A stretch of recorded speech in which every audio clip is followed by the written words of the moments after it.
Okay, so before we start, I'll just talk a little bit about, the nature of the presentation and the live coding exercise here. So anybody who's experienced Haskell, the first thing you might see is maybe some terms that are borrowed from mathematics. You might see, things that seem a little bit different than the programming that we're used to, and that's okay. At the end of the day, what we're trying to do is we're trying to put together an application. At the end of the day, what we're trying to do is put together an application that's maintainable. We want maintainable software, and that's what we're trying to achieve with Haskell. Now, Haskell is not just, while Haskell is just a programming language, languages actually influence culture. And so the culture of a Haskell project is usually a little bit different than the culture of some projects that you might have been on. Haskell is purely functional, so you'll see that Haskell programmers usually reach for purely functional tools. You'll see that we try to do things in terms of transformation rather than modification or in-place modification.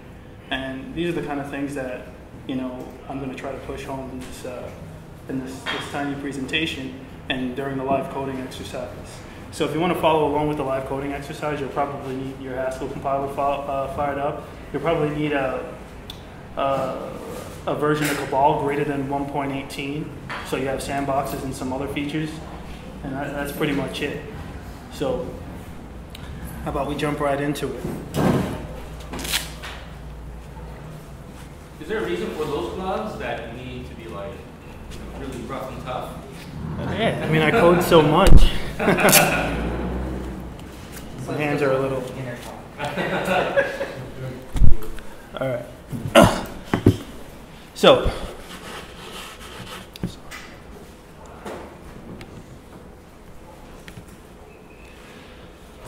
I kind of went over this, but let's talk about the point.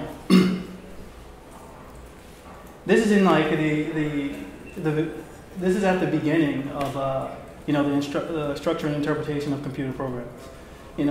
What it's basically saying is that there's a lot of ways that we could actually present a programming language to somebody.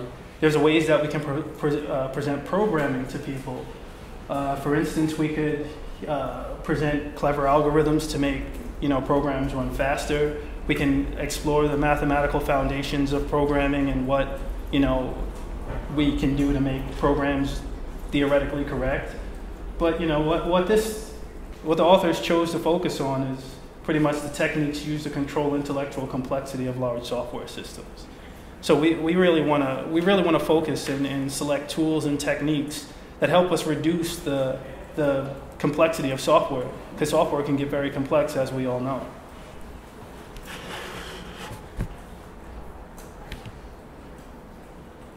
So I actually kind of simplify all things, because this is my diagram of all things. All things kind of boil down to communication and verification. In fact, we could even make it simpler. All things boil down to communication.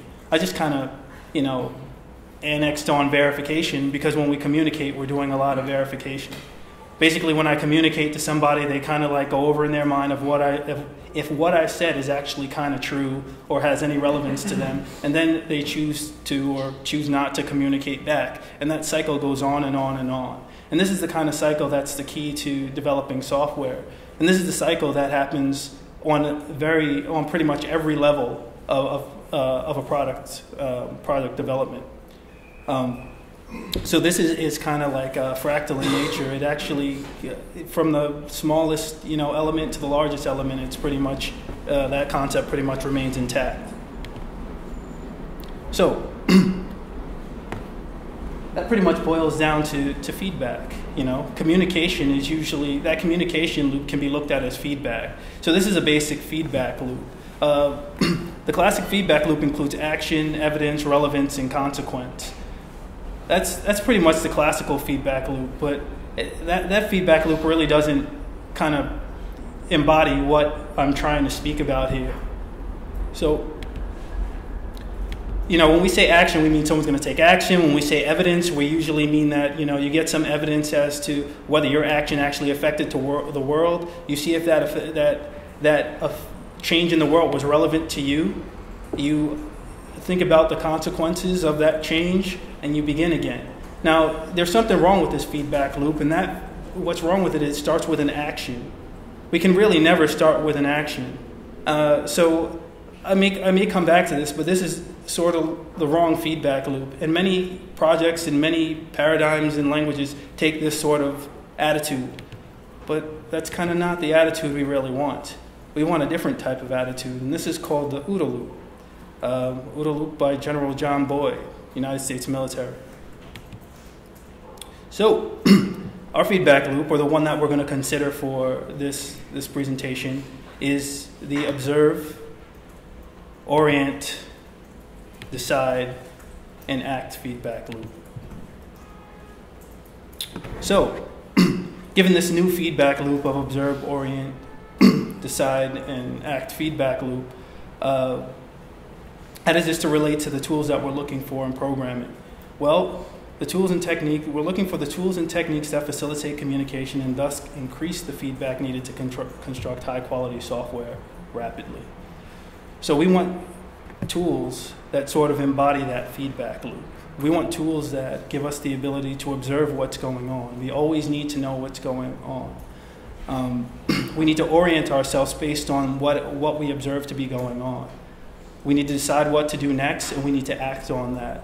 And any tool that gives us that ability, or any tool that furthers that ability, or augments that ability in a software project, are tools that we're looking for.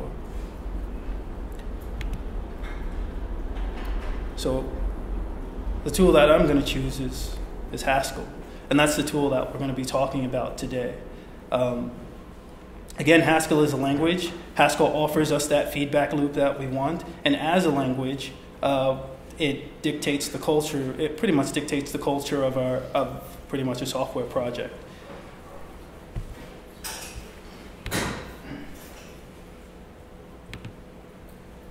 All right.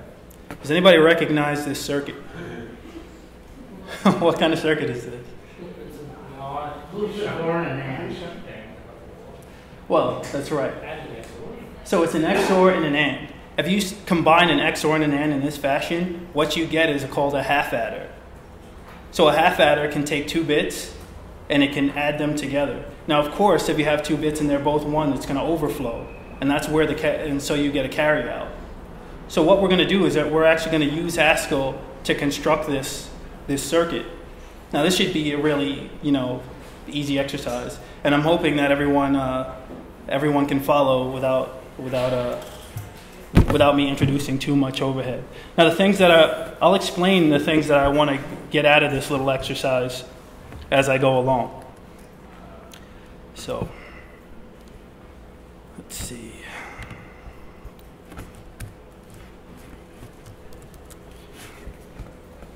You need to expand that font. Yeah, first I need to expand this font, and I also need to actually get a view of my mini buffer here, because I don't have it. All right. Oh, your virtual box window's too big. Yeah, my virtual box is going insane. So give me a second to fix this virtual box. Okay. Let's see.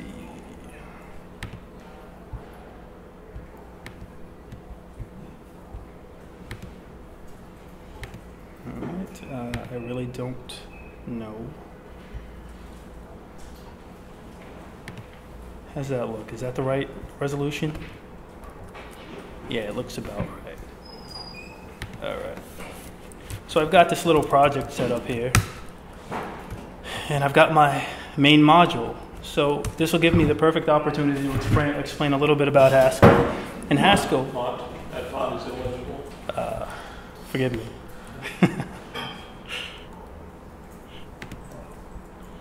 Let's see. Let's boost all the way up to like 18. Yeah. Does that work?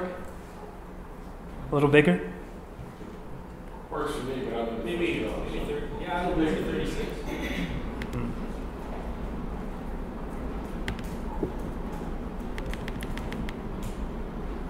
I picked 18 last time. I think I could probably get away with maybe 26. Oh yeah, that's good. All right. All right. So So as I go through this, please keep in mind the whole like feedback loop and everything that we had, just went over a little bit prior. So a Haskell program always starts out with a main function. That main function doesn't actually return anything in this case. So we're really not sure what we're going to do with that main function, so we'll leave it undefined. At this point, I typed in a little bit of code, a very small piece of code. And what I'm going to do is I'm going to actually try to see if that code is without error. So there's this VBox thing in the way, telling me that I need to get rid of it. Whatever. Okay, yes. Presentation default. Cool. So when I evaluate this, it says okay, and also I don't see any red underlining here, so I know everything is okay. So one of the things I can do is I can go back and look at my half adder. Now let's talk about this half adder for a second. The thing that the half adder is doing is it's taking 2 bits. It's adding those 2 bits together. It's giving you 1 bit that represents the sum and another bit that represents the carry. So we're not, kind of adding decimal, otherwise we'd carry on the 10. But we're actually carrying on the binary place here. So 2 bits will carry if they're both 1. So let's make a function without, kind of beating around the bush here. We'll make a function called adder. And an adder is going to take 2 bits, and as the diagram explains, it's going to return 2 more bits, 1 representing the sum and 1 representing the carryout. One way we could easily represent that in a Haskell program is by putting 2 bits in there. Okay. So, all right. So we give that to our sort of evaluator here, and our evaluator immediately comes back and screams at us and says there's no such thing as a bit. And that's fine. That's okay. That's exactly what we wanted it to say. We want that incremental approach. So we start with our high-level language. We say, this is a bit. I want to use a bit, but there's no such thing as a bit. Now, we really didn't. There was really no high ceremony or a lot of overhead in trying to say what a bit is, or using the term bit. And we automatically got back feedback on the level. It pretty much says there's no such thing as a bit. Go back, tell me what a bit is, and try again. So what we're going to do is we're going to go back and tell it what a bit is. So, yes. Am I allowed to ask questions? Certainly, Evie. Evie. No, please. This isn't a bit of cart before the horse in the sense that we're using we're defining something that we don't even know what the essence of it is. So Evie's question was are we kind of defining something before are we trying to use something before we actually know what it is? And the answer is yes. And actually, this isn't the first time that we've visited this before. I mean this because this is the whole premise of test-driven development, right? Where we actually write a test before we have any kind of implementation of that test. So if this was a traditional test-driven development, I'd be using bit before I actually have any concept of what a bit is. I just know I need a bit, and then the test would come back and say there's no such thing as a bit, prompting me to go and develop it. But how do you know you need a bit? Good question. Because we know something about the domain. Because we know about the domain. So this picture tells us that we need 2 bits. So we're trying to encode that in our program. So let's go ahead and define a bit. So there's only 2 states that a bit has, and that's high and low. Some people would say 0 and 1, but I'll take a more low-level approach and say that it's a high signal or a low signal. Usually in digital circuits it's about 5 volts. And then low is about 1 volt or something like that. Depends on the domain. Huh? Yeah, sometimes high is the Well, for zero. something like PPL, that would be correct. Yeah. Depends on what Yeah. implementation Sure. of logic and a question about the syntax. Is data a keyword? Data is a keyword. So Data it means defines like defining an even sort of thing here, right? I would say that here it's defining two constructors, Okay. and one of the constructors is the symbol high, and the other constructor is the symbol low. Okay. So maybe it was a degenerate case because. All right. So is bit a type now? So bit A type? bit is a type, Okay. and we knew bit was a type to begin with because we used it in the type signature. Well, actually, when you used it, it didn't exist. Right. It wasn't. But it was in the place of a type the type signature. Okay, right. Right. So we know from that clue that we intended it to be a type. So it looks like everything's okay. So we have incrementally we have created a function that's intended to represent our half adder, and we have our dependency now, which is the bit, because we can't really talk about a half adder unless we have a bit. Yes, sir. So what would the high and low? I mean, like just anything there? I don't know. So a bit is defined in terms of a high signal and a low signal, and we say when we construct a bit, the value of something of type bit could either be high or low. So high and low are like constant strings, you could say? In this case, we can think about bit being the type, and we can say that type can be inhabited by two values, one high and one low. So it could either be the bit could either be high or low. But you don't have to define it further, but you can. I could define it further, but that's I could extend it. Yeah. Yes, I could. So ultimately, it's just right now it's just high and low. That's it. The only values that can be of type bit are high and low. If I would have if for example, if I had int here, int could be 0, 1, all the way up to until the computer can't fit it anymore. So that's kind of the analogy. So now we have a bit and high and low. So a half adder takes two bits. Either both of them are going to either be high or low, and returns a pair of 2 bits, one representing the sum and one representing the carryout. So now that we have everything in place, we can go ahead and define this. So I'm going to move this down a little bit to give a little bit more of a viewing area.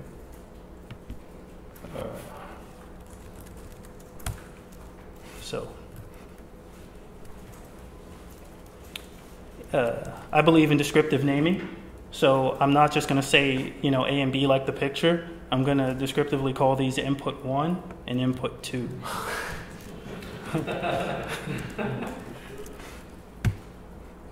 I'm telling you, if I put A and B, then everyone else who contributes to this program are going to be using A's and B's and everything like that. Next thing you know, you're going to have an unreadable program that no one can follow because the names are not explicit.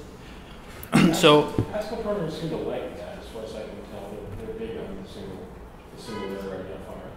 Single letter identifiers in Haskell are a big, I'd say a problem, but sometimes the Haskell programmers are not trying to describe, how can I say, the Haskell programmers are really not trying to describe something that's concrete. What they're really trying to describe is a pattern. So when you see single letter identifiers, it's sort of a signal in Haskell that you should probably be looking for the pattern.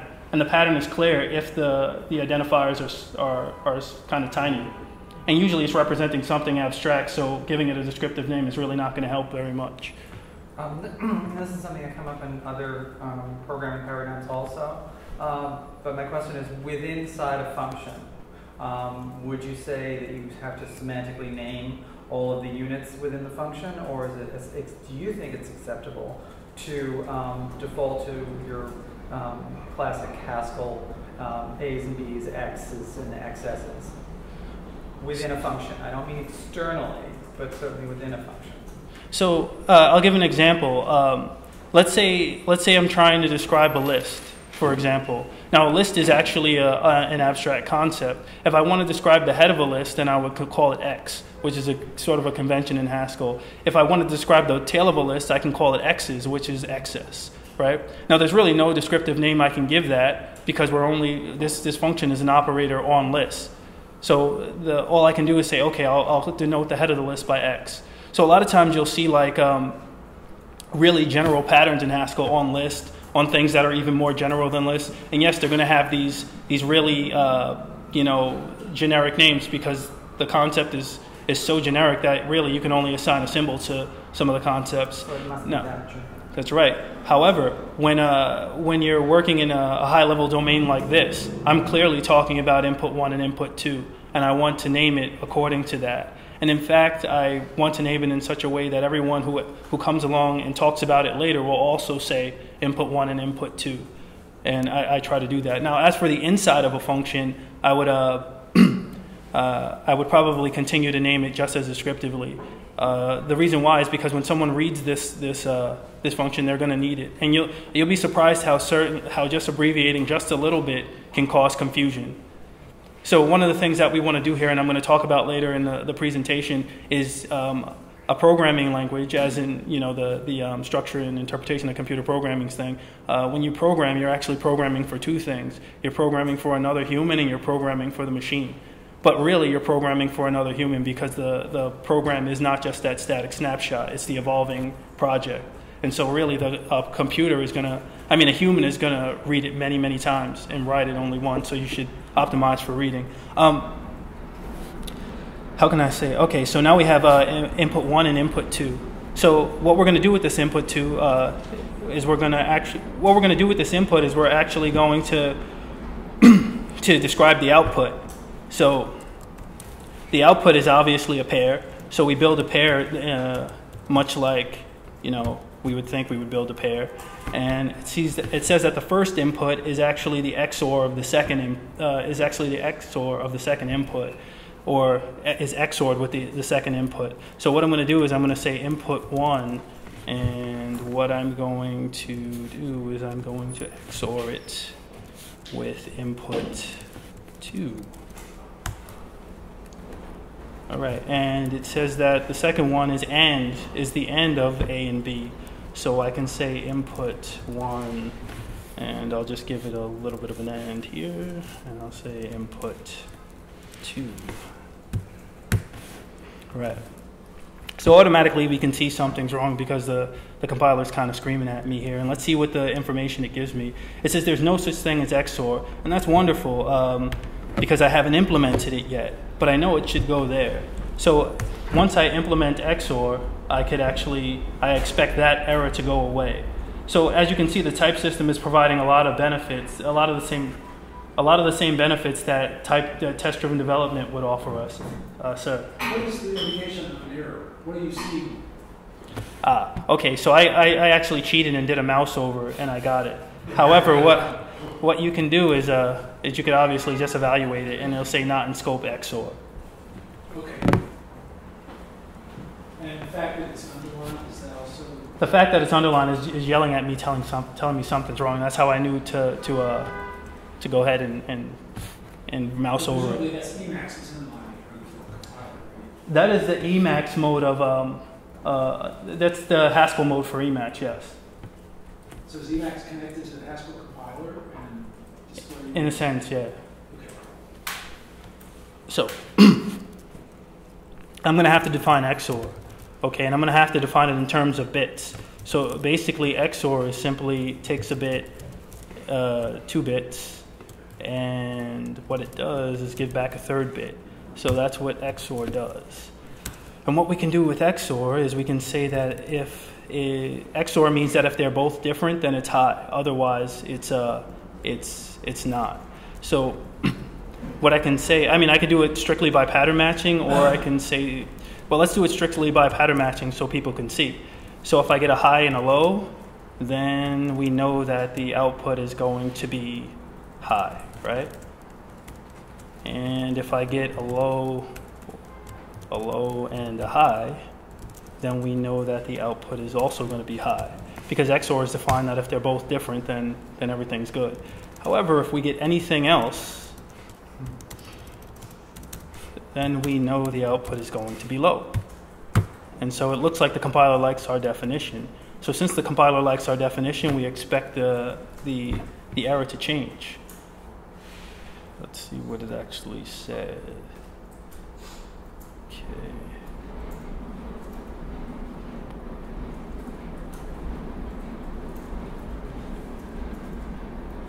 Oh, okay. So right now it's telling us that it doesn't like end. So end happens to already be defined. End happens to be defined in Prelude. So it's clashing with RM. So whenever you have a name clash in Haskell, you just import, for instance, hey,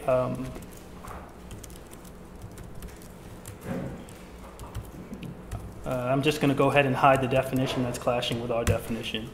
So I hid the definition. Now I should actually have an error that's relevant to what we're saying. Okay, so it says not in scope end, and that's what we're actually looking for. So that means I'm expecting that once I define end, I should actually have my half adder working. So and takes a bit and another bit. Sorry. And takes another bit, and of course, end only has one case, of course, and that's when they're both high. When they're both high, it's high, and end. Any other case is obviously going to be low. So now we have everything defined, and let's see what kind of errors we're getting here. We get no errors here. So it looks like the compiler really liked what we're talking about now. The compiler or the type checker, for instance, is coming back and saying what you just said to me actually makes sense.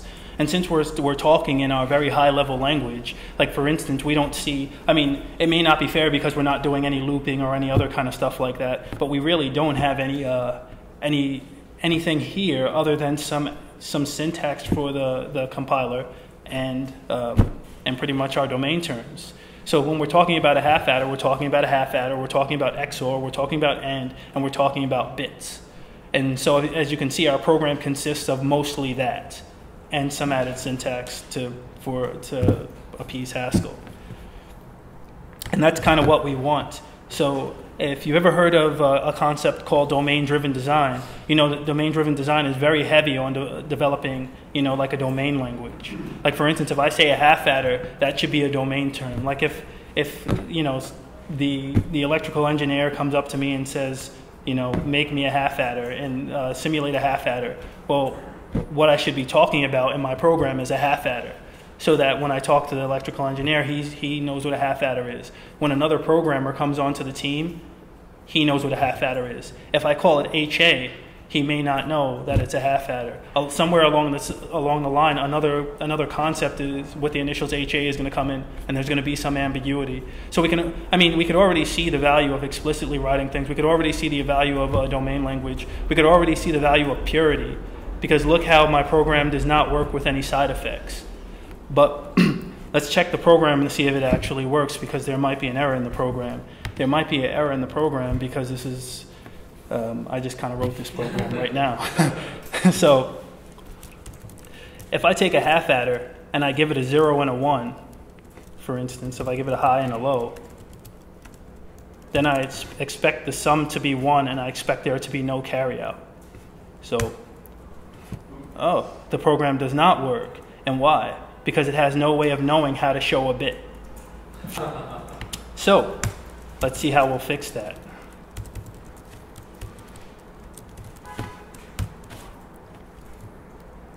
All right.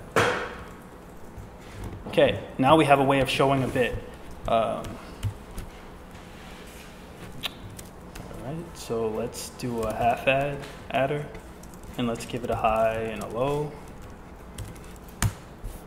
And so, if we give a half adder high and low, well, the sum of 0 and 1 is, of course, just 1. So, the half adder returns a high saying that the sum is 1, and it says that the carryout is low because there is no carryout because it's 1, and it can sufficiently represent that with its sum bit.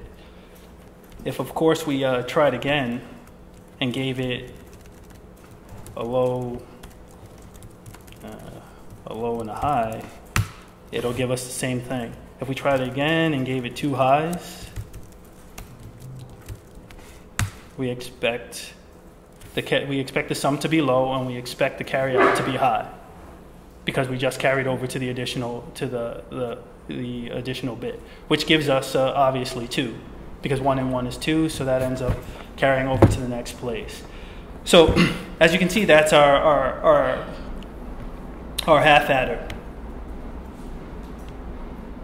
So that's the definition of a half adder. Again, I want to stress that we're using high-level terms and so forth and so on. So, is there any questions with that before I go ahead? Why do you have quotes around the XOR and Good question. in line 11? Okay, so in Haskell runs in default Haskell. There's the functions are usually prefix functions.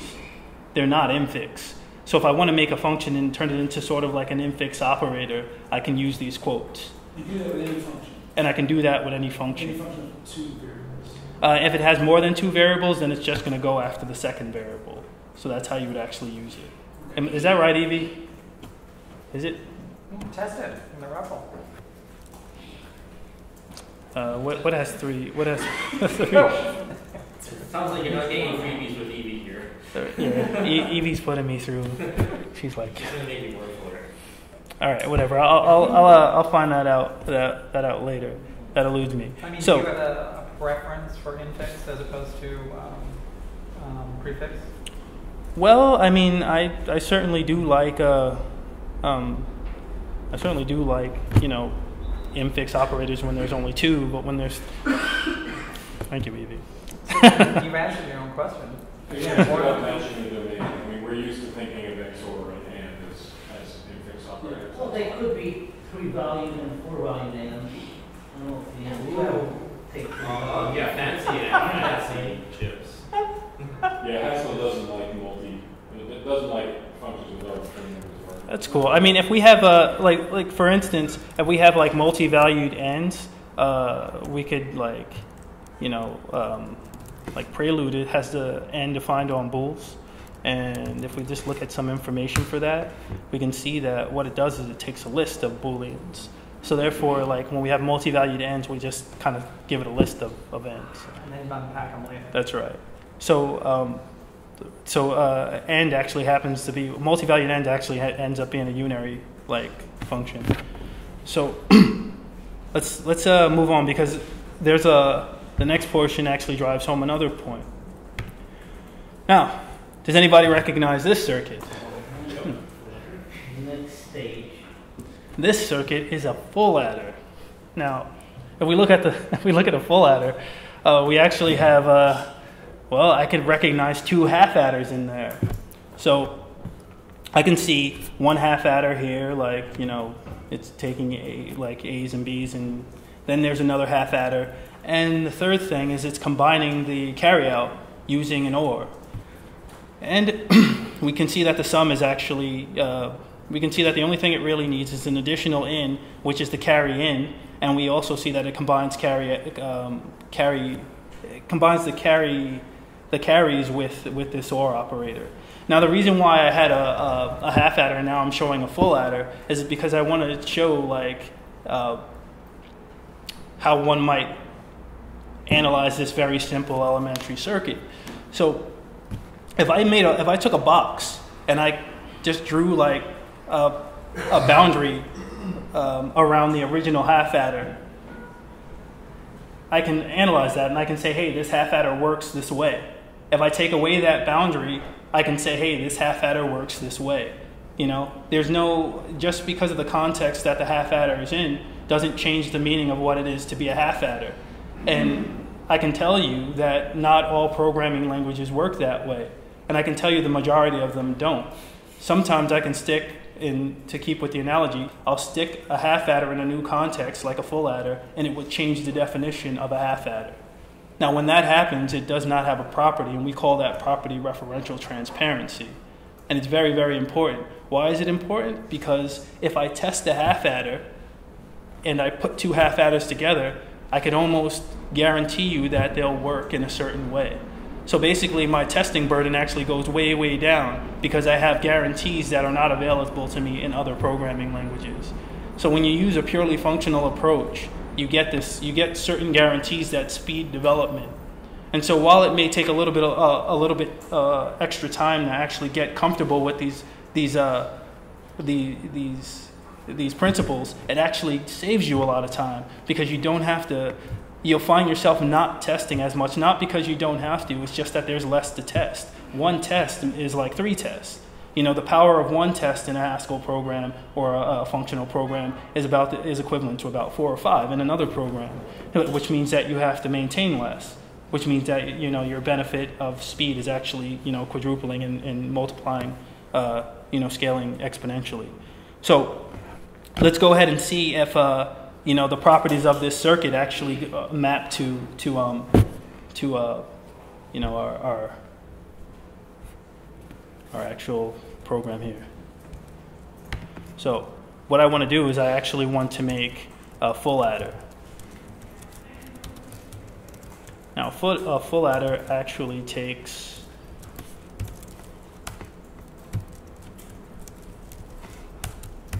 well, let's see, I don't want to cheat here. Let's say it takes 3 bits.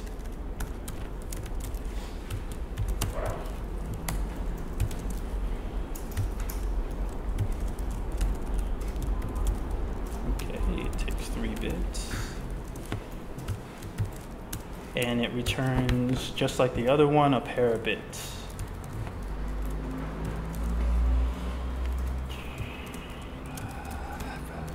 Full adder. All right, we got a full adder, and our full adder initially equals undefined. Okay, so I wrote the definition of our full adder, and our definition of our full adder is free of syntax errors. That's actually quite quick.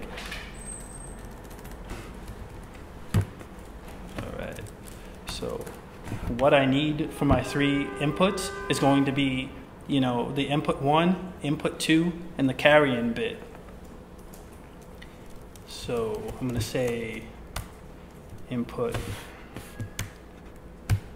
1. I don't know why that completed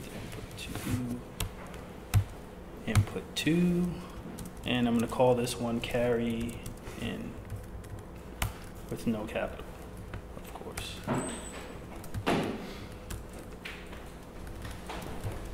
All right, so based on our specification, we can just see what it does. So our A and B actually do exactly what they're supposed to. A and B are supposed to go into, pretty much get fed into our half adder. So let's see.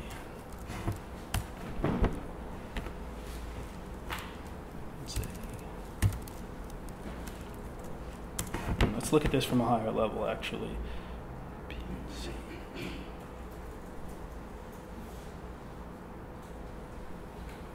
Okay, let's see.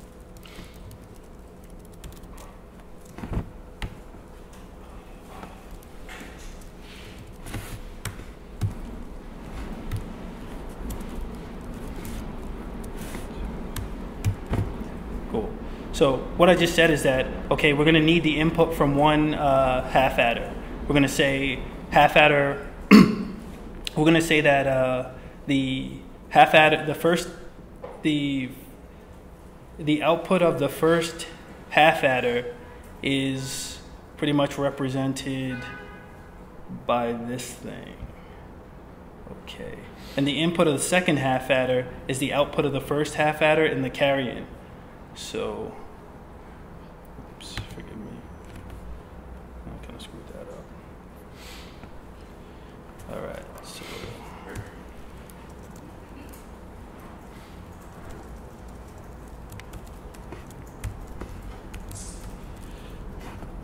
What I want is my sum to be.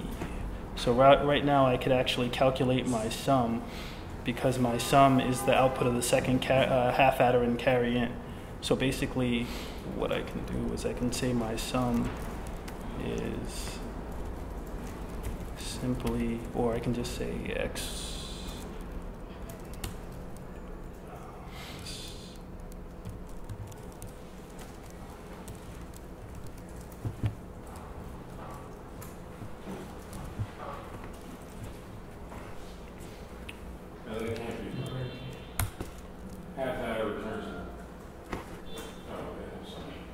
Yeah, so I'm actually pulling out the sum here.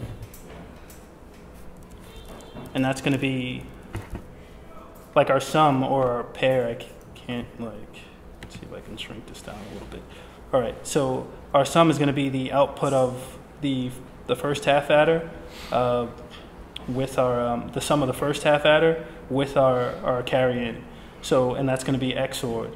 So what I'm going to do is I'm going to XOR that with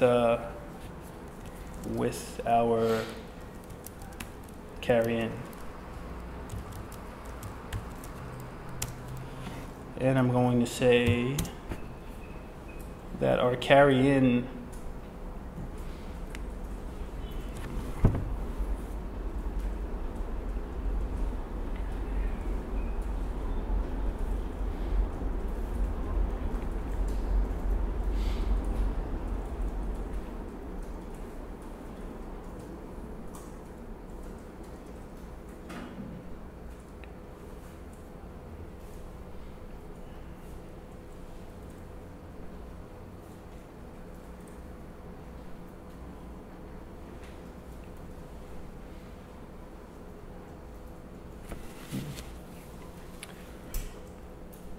So I think what I'm going to say is that I'm going to actually, okay, so we can see that the input to our second half adder is actually the output of the sum of the first half adder and the carry in.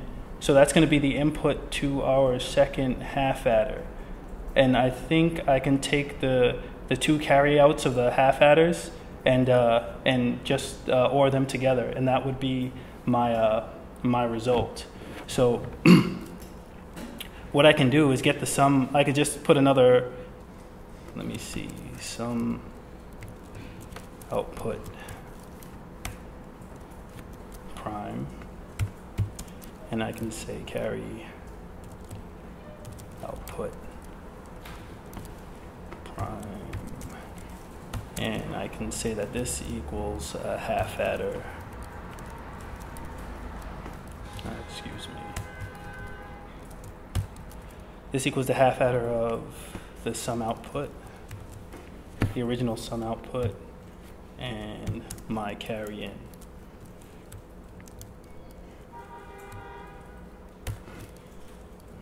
Oops, I don't want to tuple that up. All right. And what I can say is my final result is simply the sum output prime.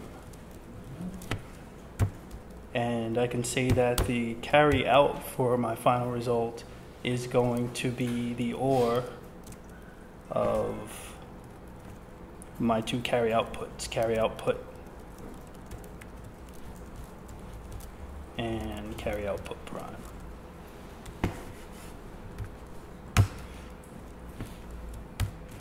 All right.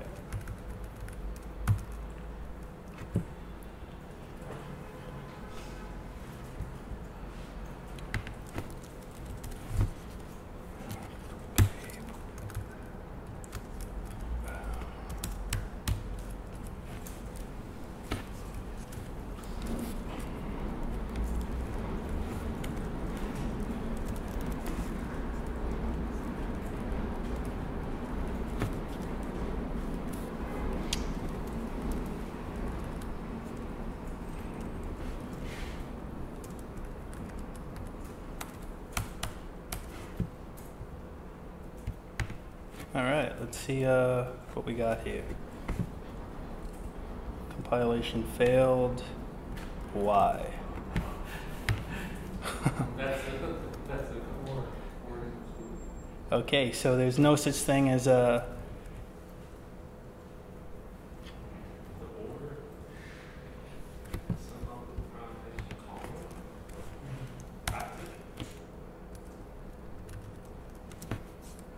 This isn't going to change it,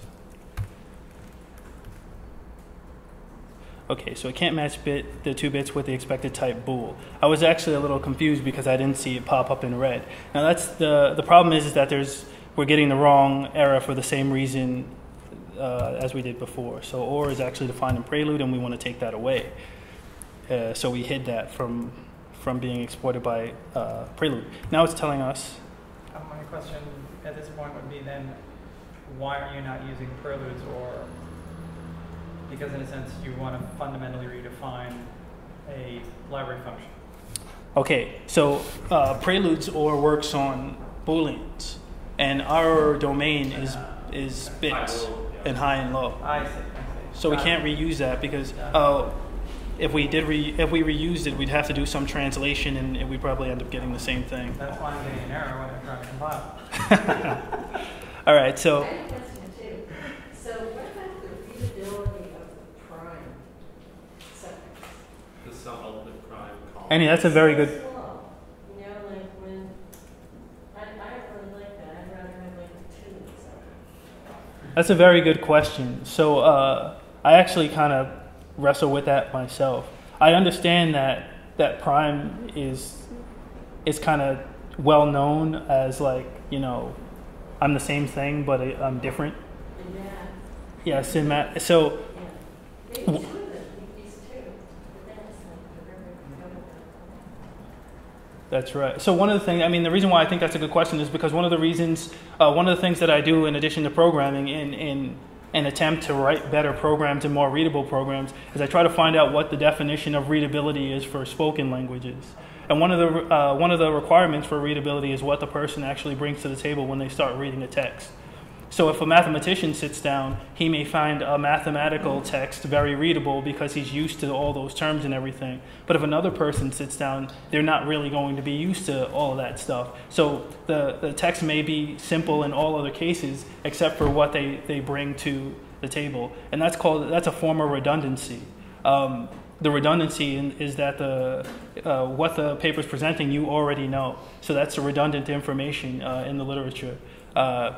So in this case, I was assuming that most people would be familiar with prime because I'm sitting in. Excuse me. I was just saying, what occurs to me is in math, typically you don't have multi-character variable names. In formulas, variables are usually one symbol, the letter A, the letter alpha. And so the prime visually stands out a lot more. A prime next to a one-letter name is more different from the one-letter name than a prime next to a 10-letter name. Absolutely. So it appears that my request has been vetoed by the crowd. So I'm going to change this. So I'm going to say Top crowd. I'll put 2. No, that's an awesome crowd actually. Spell out 1 and 2 instead of using 1 and 2, which is also much simpler. So this is the sum output. Okay, I want the sum output 1, and I want the carry output 1, and I want the carry output 2. So I guess I'm going to have to change where the carry output comes from.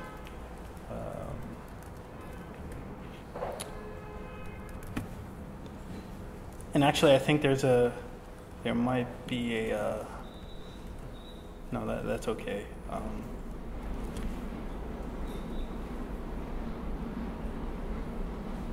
All right, so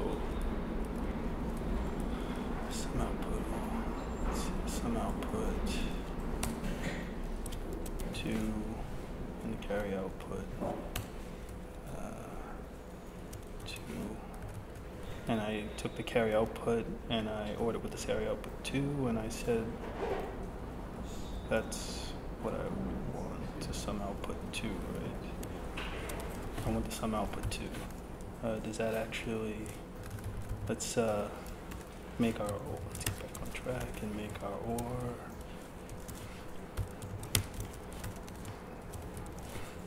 Which just is a function of 2 bits. Let's say OR, and I will say, an OR means that if any one of them is high, then it's high. So basically I can just define the case where they're both low. And say that that's going to be low, and I can say all other cases would result in high. So it looks like looks like everyone is happy now. So let's go over a couple of things that we've done really quick before we verify that it's like, you know, everything's cool. So as you can see, I used destructuring here down on line 27 and line 28 to define the inputs to my two half adders. And I've done some pattern matching, but we've seen all of that before. But now we've fully defined our full adder. So I'm actually going to go ahead and test to see if my full adder is working. If this thing actually works, I'd be surprised. So I think I followed the schematic kind of nicely. Let's go see what's going on here. So if I say full add, if I say my full adder and I give it, let's say for instance, give it all lows, because that's something I know is what it should be. And I get low. Okay, that makes sense. For my full adder, if I add up, you know, three bits that are all low, they should be low. If I add up 3 bits that are where one of them is actually high, then I should receive, you know, for the carry out, I should receive a sum of 1 and the carry out should be low. So that's what I'm actually expecting. Well, I kind of got that. If I have all high, well, the only way that I can get both all highs, or the only way I can get a binary 3, is if I have all highs. So let's see if that case works. So I get high. Okay, so I just kind of threw together a program here of the full adder following this schematic, and I was talking in the same language that the schematic is actually communicating to me, and it looks like I have a working program. When someone actually comes in and looks at this program, let's say that person is actually, you know, familiar with. Let's say the person is actually very familiar with the domain but has never looked at the code before. I don't think it would be too much of a stretch for him to go. And obviously, this is really like a really simple case, but I don't think using these domain terms and so forth, I don't think it would be too much of a stretch for him to sit down and actually understand what's going on in the program. And that's what we're trying to do here. That's actually what we're trying to provide, and that's what I think Haskell is actually providing us. And I think that's one of the biggest benefits of Haskell. Now, when we go to Haskell, when we look at Haskell and we see things like, okay, these are monads, and we look at Haskell and we see things like, you know, these are applicative functors, and these are bifunctors, and these are profunctors. The reason why we get away with that is because mathematicians who can sit down and encode this stuff almost verbatim from the text that they're reading. And because it's so easy to do that, some of these beneficial concepts actually make their way into the language. Sir? It might also be worth mentioning that that these kind of string diagrams like you have of the logic are actually very close to that mathematics. Indeed. Yes. So they're actually related. Not to digress, but when I've hidden my prelude import and an or, I'm coming up with an error that n is undefined. So where was it you had defined it? I defined it up here. In the half adder. Oh, okay. On line 19. Yeah. Thanks. Not a problem. Cool. All right. So as you can see, you can easily go from your domain terms to a Haskell program, and I don't want to digress either, but you can actually start to see patterns. Like, because it's so, I'd venture to say it's pretty clear, and because it's so clear, you can actually see abstract patterns. Now, what do I mean by abstract patterns? I can see that what I'm doing in this diagram is I'm actually taking a signal and splitting that signal, but I can't really represent that in my program. I'm actually taking, signals and combining them. Now, what if I wanted that abstractness? What if I wanted the idea of taking signals, being able to combine them, taking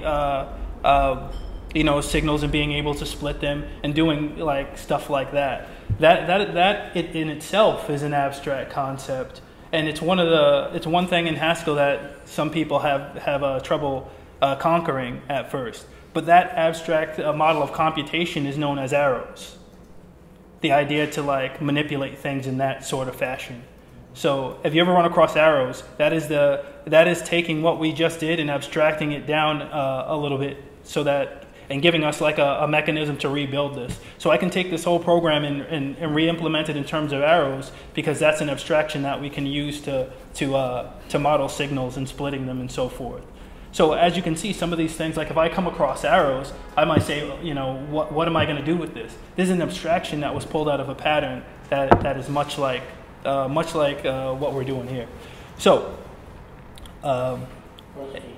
sure. Go back to the code. Yes.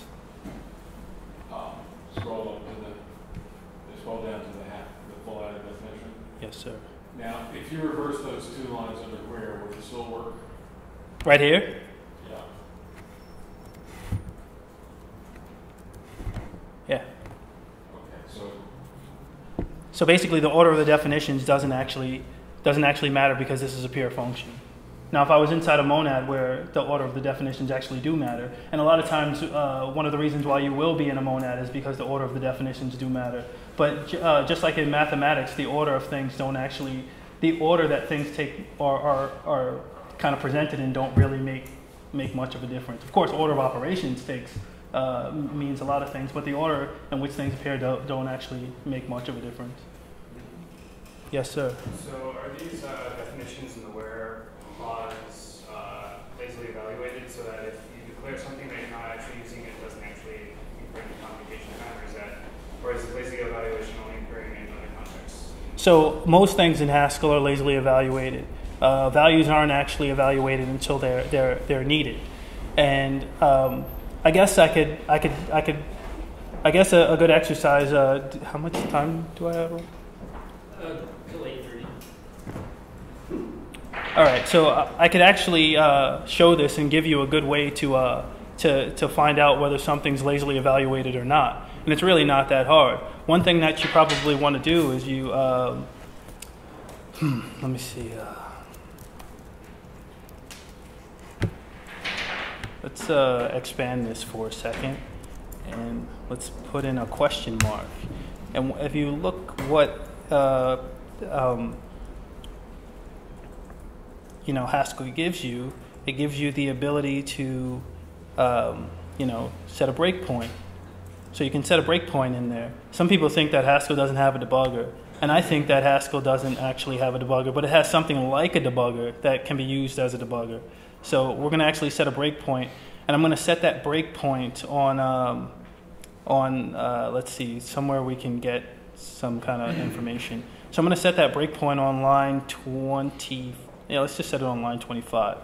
So I can say, according to the, whatever the thing is we have here. I think it was just break, right? So I can just say break on line 25. And what does it say? It says, oh, I set a breakpoint on line 25. So if I try to execute line 25, which is, what was line 25, our full adder? Yeah. So let's go ahead and full add something. Let's full add high.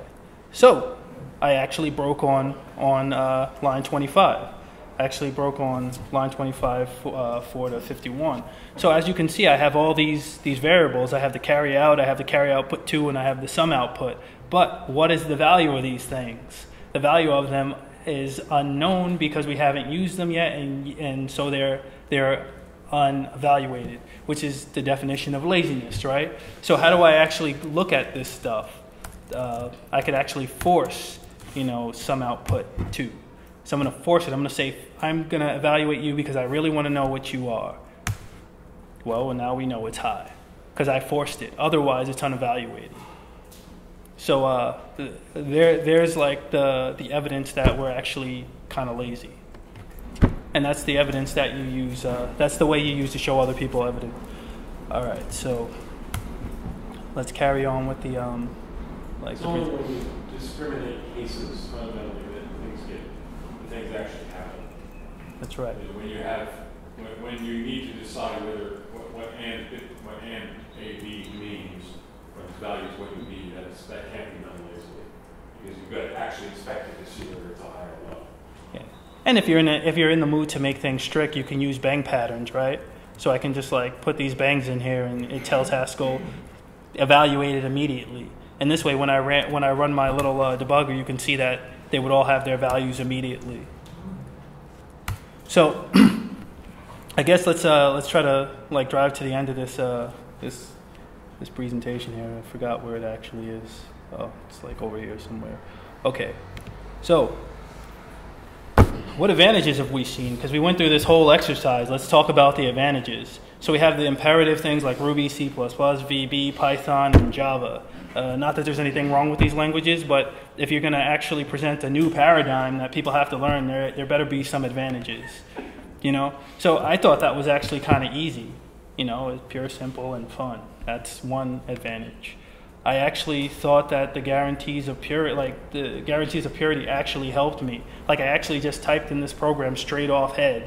Like I didn't develop that earlier in the day or anything. I just did it right now. With audience feedback too. With audience feedback, thank you very much. And Can I throw one branch into your? Definitely, please. Would I have saved a shit ton of time by just using a new type for bit, saving all that? What do you mean, like remapping to the library? So Evie's like, one of the things that Evie would have liked to do is she would either like to use a type alias. So Evie's like, you know, I'm just going to type alias bool, and I get to reuse all of my cool functions, and I get to use the things that are already defined. Also, she said a new type. So a new type is a little bit stronger, and the compiler actually goes down to the underlying type. So it's a new type is really like an optimization technique. Maybe. Maybe. And the reason why is because, like, as you can saw, did you see how end was implemented? Yeah. So end was implemented as I take a list of things. Right. So you might be like, maybe I need something like end, but then you'd find something else like the 2 ampersands and stuff. So in this case, maybe you might have saved some time. How much time you would have saved? You wouldn't have had to define AND or XOR. Right. So you wouldn't have had to define 3 functions. Which was the 9 lines? Yeah, so it was about 9 lines. How much time? Maybe you would have saved some time. But the point is, we wanted to work in our high-level domain terms, and that would have still enabled that.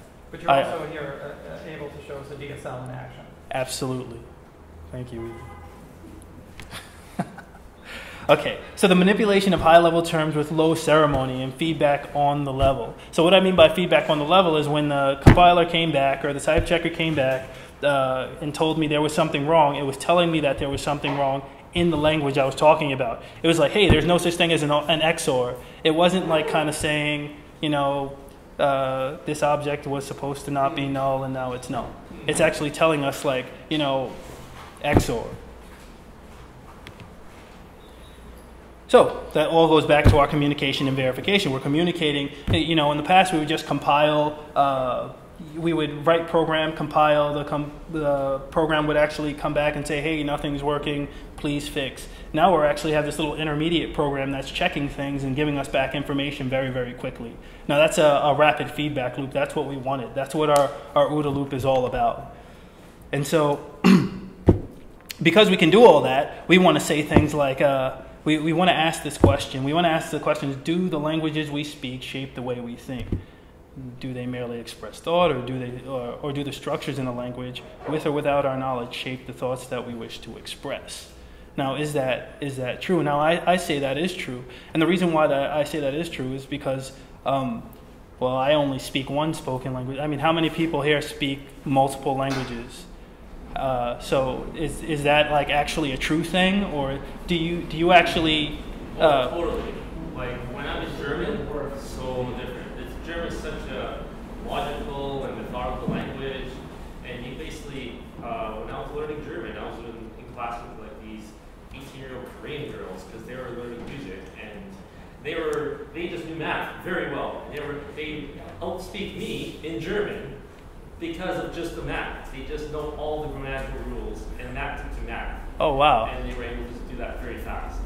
So, like, definitely, like, German is very, like, logical, precise.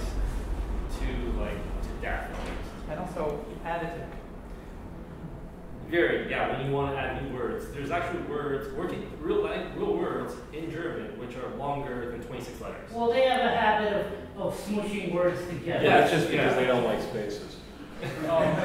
But the most, I mean, the most linguistically informed answer is languages constrain what you must say, but not what you may say.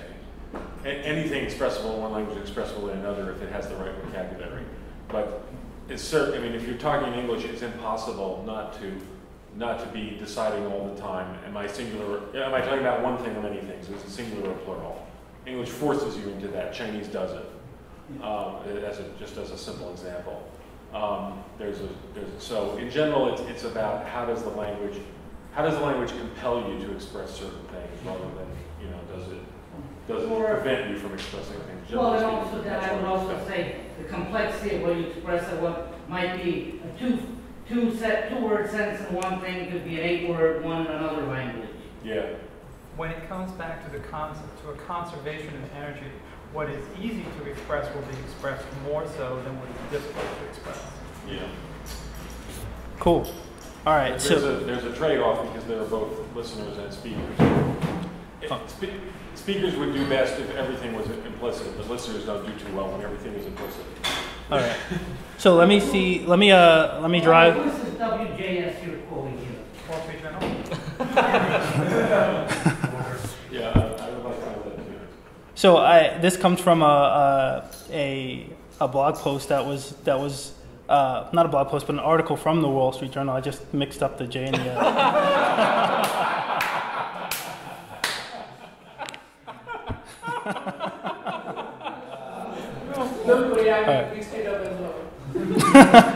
Except for Evie was able to put that together. It's usually called the Sapir-Whorf hypothesis, and they're saying, well, there's a W and an S in there, and so I don't know where the J came from. Okay. That was why I was asking. Yeah. So let me drive. Because I'm dyslexic and I reverse them. Thanks, thanks for sharing. All right, so let me drive to the end of this presentation really quick. So I think the answer is yes, and I'm glad people kind of verified that with me because once you get into this functional state of mind, you start to want to do things functionally. So there's tools out there like NixOS and Darks. NixOS is an operating system whose configuration and package management is purely functional. Darks is pretty much Git, but with a theory of patches that's very functional in nature and gives you some of the same benefits as functional things.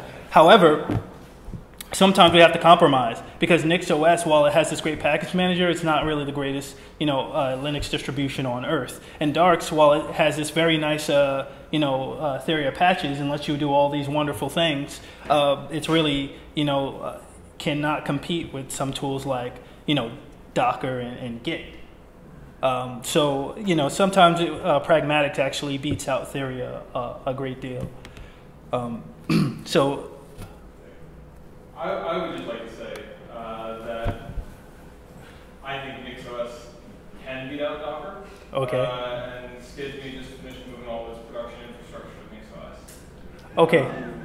So Docker does have advantages, but I definitely think that there's a place for both. all right. So yes. Ryan is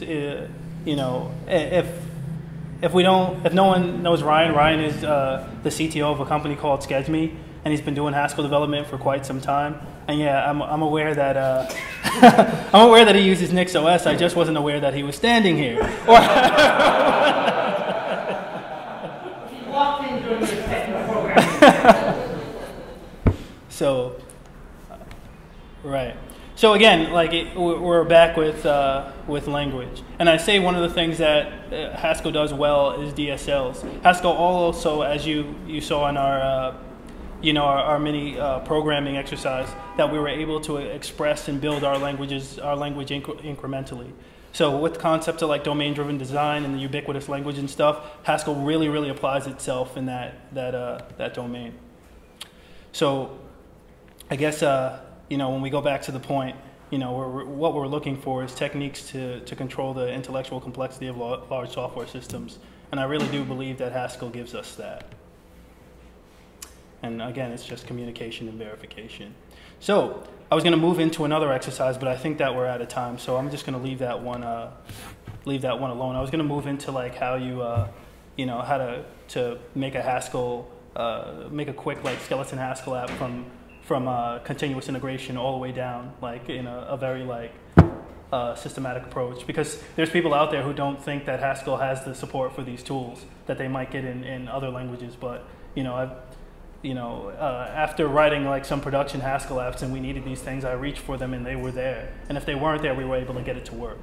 So I guess that I'll wrap up there because I don't have much time, and I'll leave the remainder of time for questions. So you've been using Haskell and doing some production Java development in Haskell. So can you give some examples how it was used and why not any other alternative languages in there? Say again? Like you could have, like you say you have been using Haskell, right? Yes. How have you been using it, and like why not any other language?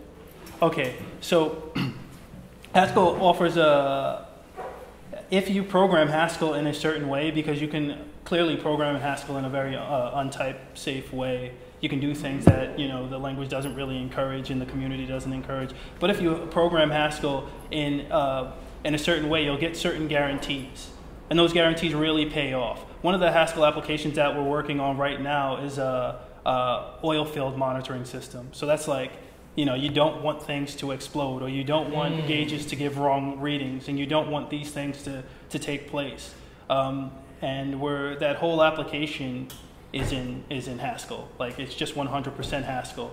And so these are the kind of things that you might want to use Haskell for. But they're not the only things that you want to use Haskell for.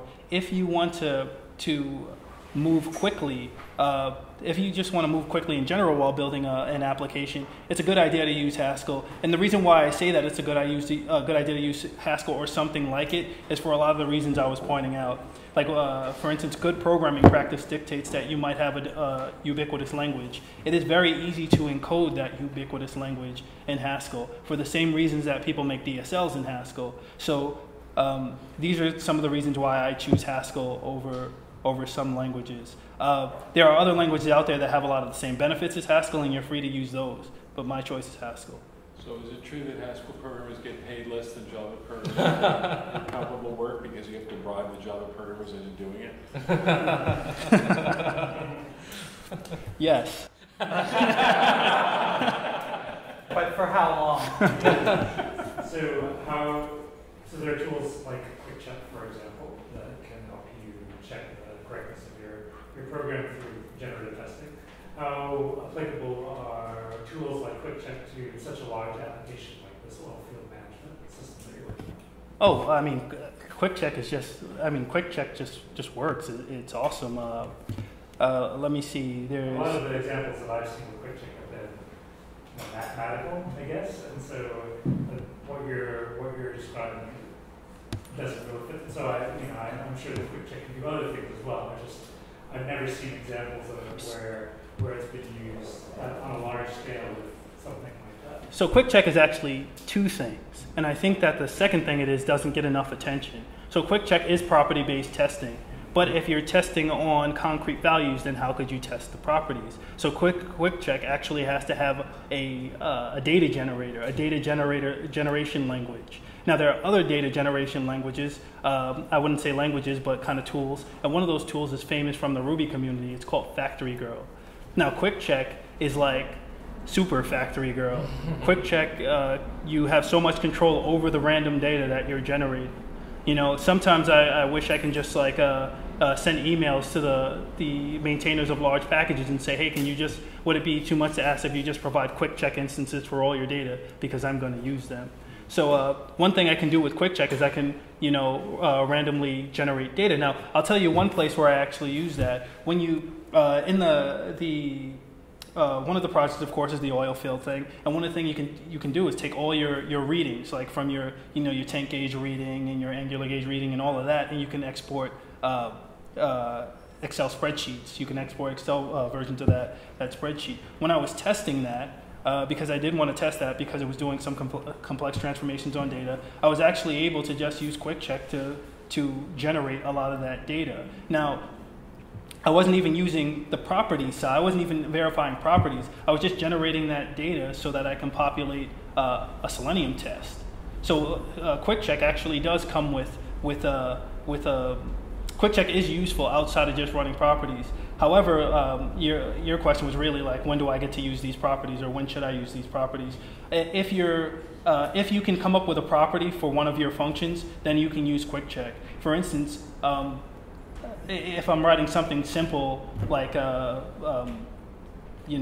for instance, like this just adder thing, I could probably come up with a few like fundamental properties that I can test with QuickCheck. When I was at Strangeloop not too long ago, somebody came up to me and said, "Hey, I heard you know Haskell. Can you help me, write a FizzBuzz program?" We came up with about 8 properties simply for FizzBuzz.